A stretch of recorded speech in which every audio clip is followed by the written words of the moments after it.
Hello, everybody. So we've been thinking and talking about how to save or to protect our beautiful blue planet.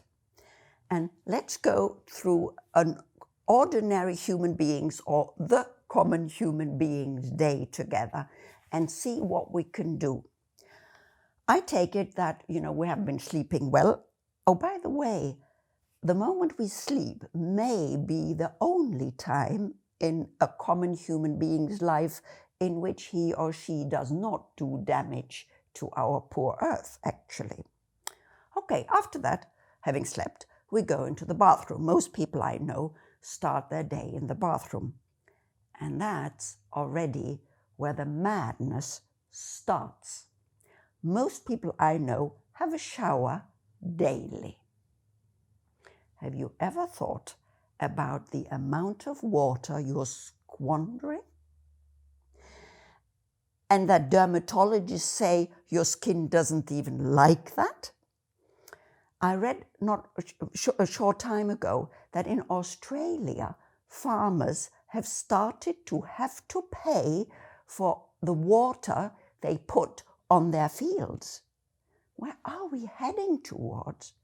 And I remember 40 years ago, I visited one of my brothers, lived in California for a few years.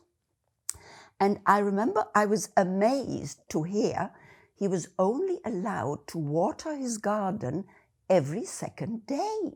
I'd never heard of anything like it 40 years ago.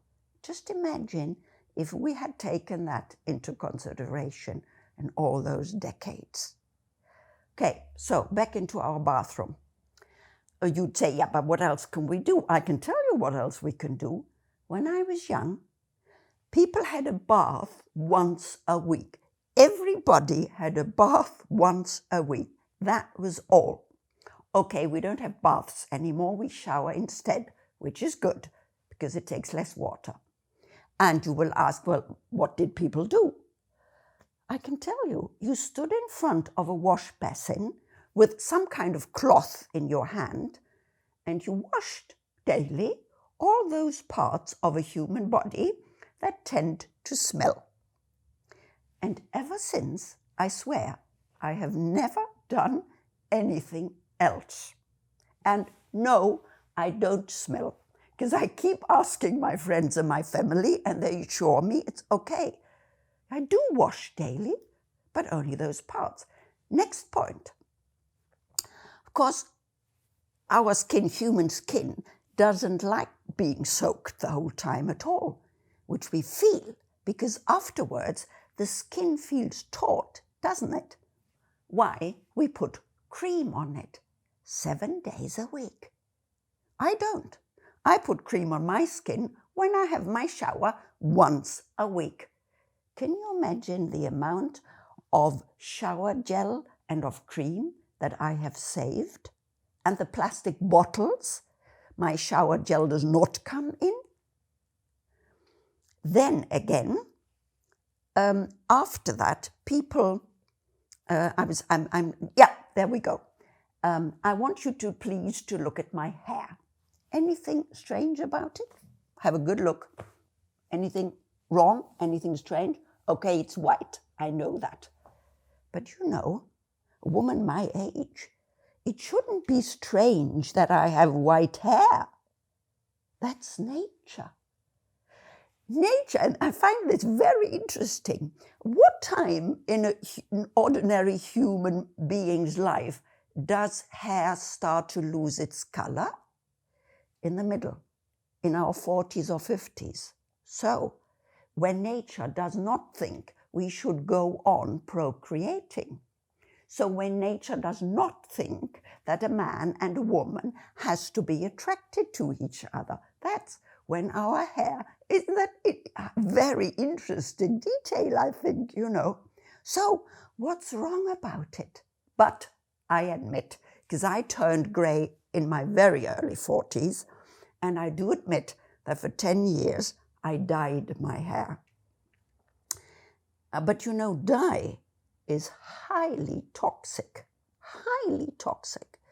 I have a very sensitive throat, it seems, So whenever I dyed my hair myself or had it dyed by a hairdresser, for 2 hours after that, my throat hurt. And that is the toxic that we don't only put on our head, but also afterwards, like the shower gel and everything, we rinse into our water. Huh? But something else, come to think of it, as hair is concerned, I would like you to have another good look. Anything strange other than that it's white about my hair? Okay, now this is the truth. I have only washed, rinsed my hair with water and nothing else for the past 16 months. I swear. I tell you how that came about. Just before Corona, I read the biography of one of my favorite English actors, Albert Finney. Yes, you do know him. You know, in one of the Daniel Craig Bond films, Skyfall, you will remember that Bond takes M up north to Scotland in order to save her from the villain, played wonderfully by the Spaniard, you know, Javier Bardem. And there they meet, M and Bond meet Bond's ancient gamekeeper. You remember the old man up there? That is Albert Finney. He's past 80 in the film. He still has his own hair. And in the biography of his, it says that when he was a young man, and I tell you, he was a stunner when he was a young man, really, with a shock of light brown hair too. He decided he would stop using any shampoo on his hair with the argumentation that dogs didn't do it either. And I thought, why don't I just give it a try? So I stopped using shower gel and shampoo on my hair. Then I was worried when I first went to my hairdresser the first time, you know, would she be willing to cut my unwashed hair? And you know what she said? She said, you know, Britta, we hairdressers, we know that shampoo and lotion and the rest, and cream and whatnot, is not good for human hair. But I've never seen anybody not use it. So she follows my experiments with great interest. And that is 16 months ago. Now, of course, we all have our weaknesses. Mine are, of course, my fingernails. I shouldn't be painting them for the environment, I know. But we all have our weaknesses. But I would like you to think, so allow yourself your weakness. That's okay. We're human. We like our weaknesses. That's fine.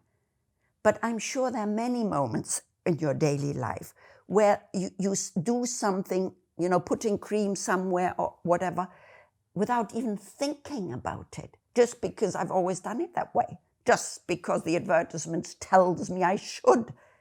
That's not a good reason. Let's all stop and think before we do whatever. And that will be a wonderful first step to doing something to save this beautiful planet of ours. Because, don't forget, there is no planet B.